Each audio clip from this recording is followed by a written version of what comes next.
ইরানকে ঘিরে মধ্যপ্রাচ্যের উত্তেজনা নতুন করে আলোচনায় এসেছে। দেশটির পররাষ্ট্রমন্ত্রী আব্বাস আরাগচি চীনের পররাষ্ট্রমন্ত্রী ওয়াং উইয়ের সঙ্গে ফোনে কথা বলেছেন। এই আলোচনায় চীন স্পষ্টভাবে জানিয়েছে তারা ইরানের পাশে রয়েছে।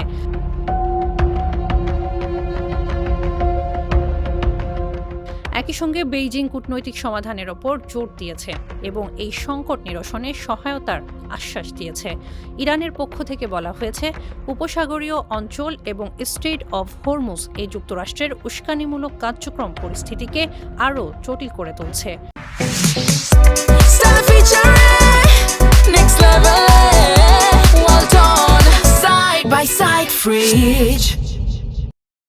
আরাগচির মতে এই গুরুত্বপূর্ণ নৌপথে আমেরিকার উপস্থিতি পুরো অঞ্চলের স্থিতিশীলতার জন্য সরাসরি হুমকি হয়ে দাঁড়াতে পারে।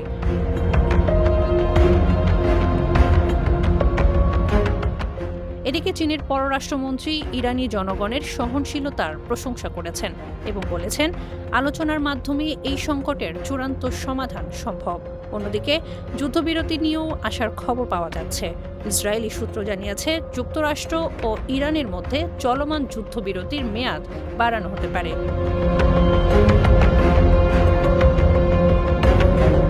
ব্রিটিশ বার্তা সংস্থা রয়টার্সের তথ্য অনুযায়ী আগামী 22 এপ্রিল শেষ হতে যাওয়া এই যুদ্ধবিরতি আরও অন্তত 2 সপ্তাহ বাড়ানোর জন্য মধ্যস্থতাকারীরা কাজ করছেন। আঞ্চলিক কর্মকর্তারা বলছেন, উভয় পক্ষই নীতিগতভাবে এতে সম্মত হয়েছে এবং খুব শিগগিরই নতুন করে আলোচনায় বসার সম্ভাবনা রয়েছে।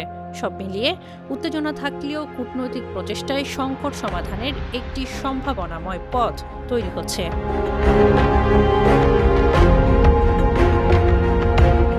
Face the People, Desk Report.